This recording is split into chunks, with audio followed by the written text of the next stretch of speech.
The film claims to debunk these 5 core beliefs. These are the 5 things that the film actually says it goes out and debunks. And I'm going to read them for you. It's the Jews are Israelites and thus God's chosen people. It says it debunks that. Number 2, that Jesus Christ was a Jew. Number 3, that 6 million Jews were killed in a Holocaust during World War II. Number 4, that all races are equal, or that we are all brothers. And number 5, that the Jews are just another religious group. So, with all of that vocab, do you think that this film does a good job of debunking those 5 statements? No, it does not at all. And let me just, say a few things about what you just read. This is directly from the book, Hebrews to Negroes, Wake Up, Black America is a subtitle. And here's what it says, which is just so bizarre. Here are some excerpts of the kind of information certain Ashkenazi Jews have tried to reveal to us about the truth behind the lies that have been told to us for years. They also reveal the tactics those in power use to discredit those revealing the truth, or simply put, how to get rid of them. That's actually what it says. It doesn't totally make sense, the sentence. He's saying here, Ron Dalton Jr., that certain Jews have been essentially whistleblowers on the industry of lies of their people. That's what he's saying. And now he's going to say what they are. And that's what you just mentioned. But listen to how he prefaces it. The Jews have established 5 major falsehoods which work to conceal their nature and protect their status and power, to wit. So these are things that the Jews, it just says the Jews, no qualification. The Jews have established to conceal their nature. That's what the nature of these falsehoods is, to conceal their nature, who they really are. The Jews are Israelites, Hebrews, and thus God shows a people. Jesus Christ was a Jew, and the way he parenthetically qualifies that is, Jesus did not practice Judaism. Jesus was stock of Levi, Aaron, Mary, and Judah, Joseph. How does that mean he was not a Jew? I mean, it literally said over his head, King of the Jews, right? Pilate's like, what, am I a Jew? This is in John 18. Jesus was a Jew, everyone. And he's trying to say because he didn't practice Judaism. Well, he did practice a form of Judaism. I don't know what he even means by this. If he means modern Judaism as influenced, and that'd be which Judaism? There's multiple Judaisms even today. But any version of modern Judaism influenced by the Middle Ages, Jesus didn't practice that because it didn't exist. That's true. But I think everyone knows Jesus is prior to the Middle Ages. So this is just a nonsensical statement that really the impact here is him trying to say Jesus Christ was a Jew. He's saying that's a falsehood, by the way. And I mean, is that something the Jews are really working hard to make sure they prove? I mean, most Jews don't accept Jesus as a Messiah. So this is so convoluted, right? Number 3, that 6 million Jews were killed in the Holocaust during World War II. Many sources and scholars have proven that there were less than 250,000 Jews living in Europe at the time of the Nazi Third Reich rule.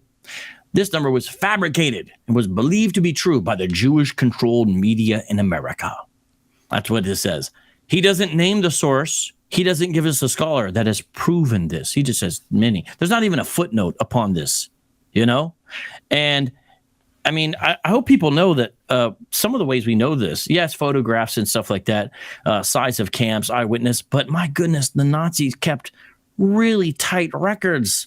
They kept minutes. They kept the record keeping, the bookkeeping was very thorough, and this is what they did. And we got access to that because we went in there, the Allies, and then we got their stuff, and we could see what they wrote. So, and there was defectors too. So this is bizarre, right?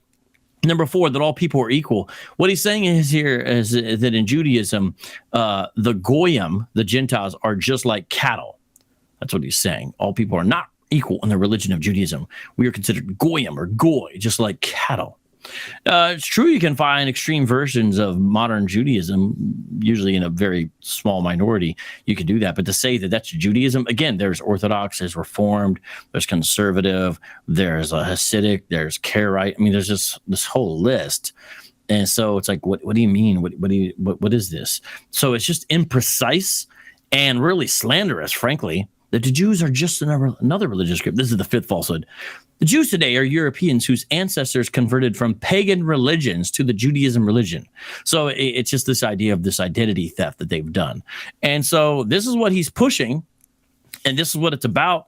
And he says that he's proving it in this documentary. But my goodness, if you read his work, speaking of Nazis, where he quotes Hitler, what do you think when you read that Hitler quote there? I mean, that has actually got out a little bit in the media. What do you think?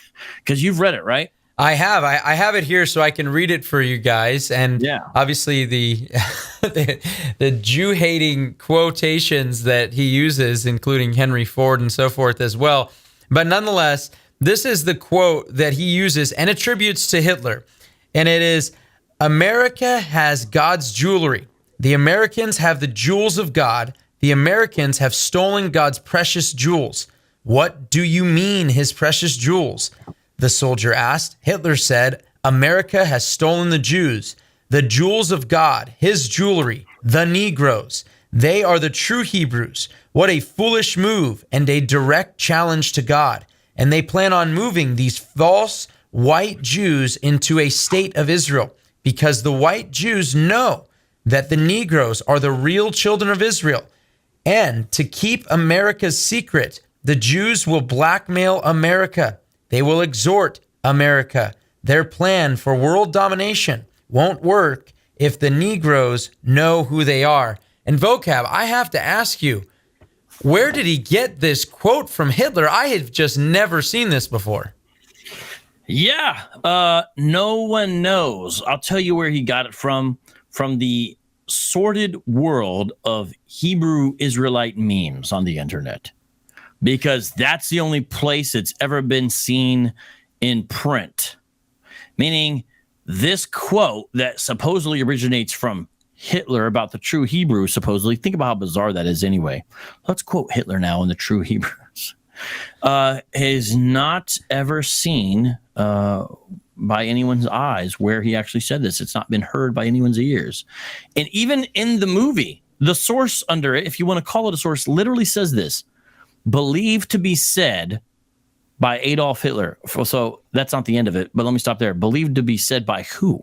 That's a passive statement. It's not. It's written in what's called a passive voice. Believed to be said by Adolf Hitler. I don't know who's doing the believing here. If you mean gullible followers of this cult known as Hebrew Israelism, okay, but that's not a good source. So who's doing the believing? I don't know, because it's written in the passive voice and he doesn't say. Believed to be said by Adolf Hitler in a secret document before his death in an undisclosed location.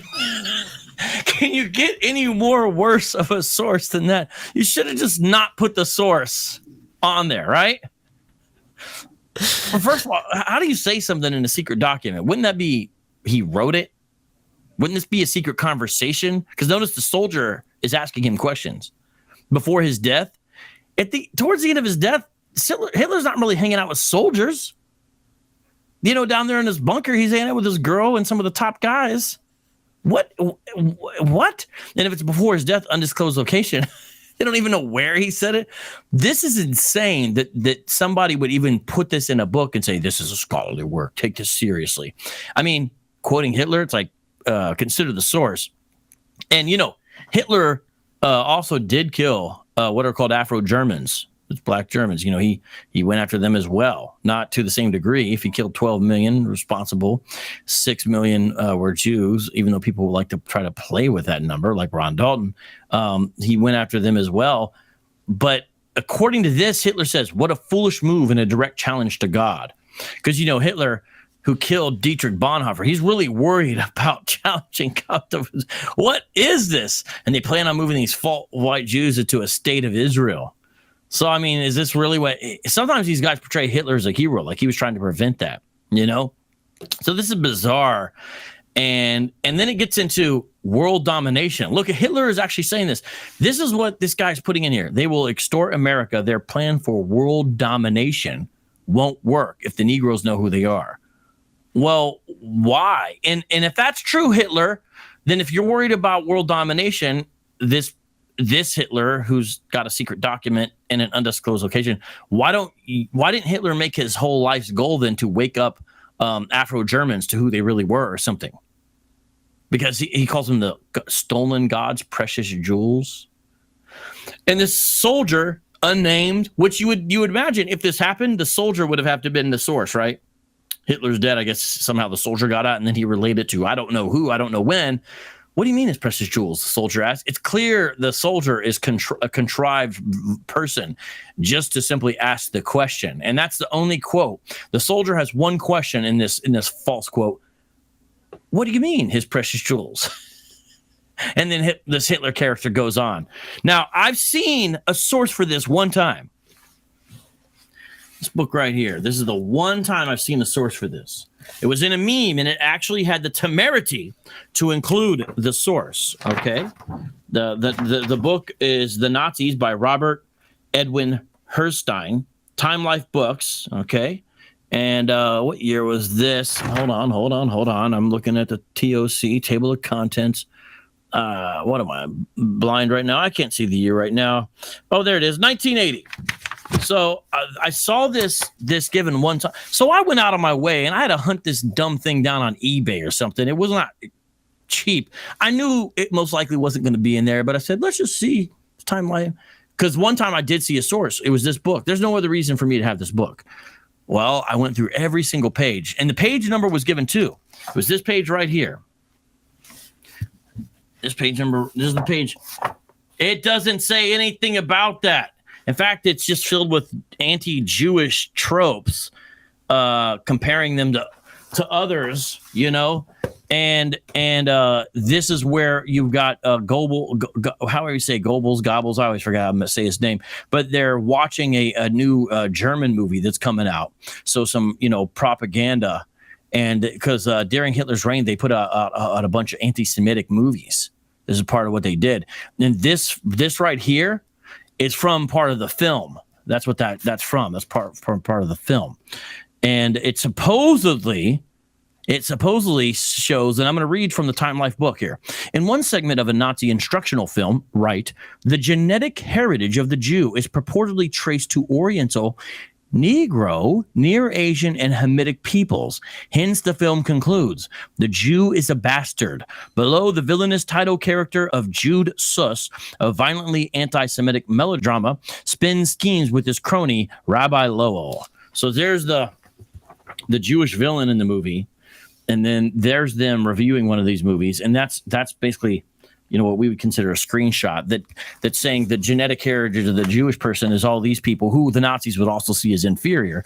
And that's why Hitler called the Jews bastards, which that is documented, that kind of language, but he wasn't the first person to do that. And the Holocaust Museum in DC, which I've been to, does a great job of explaining this even better. So that's the only page I've seen where a source has been given. And guess what? It's not there. I had to spend $50 to find that out, you know, $50 to kind of find out what I already knew. So here's the point. Number one, this is the kind of nonsense you get with a lot of Hebrew Israelite apologetics, because this is Hebrew Israelite apologetics trying to prove their point. But it's really sophistry, which is essentially lying to prove a point, trying to prove your point using falsehoods and lies.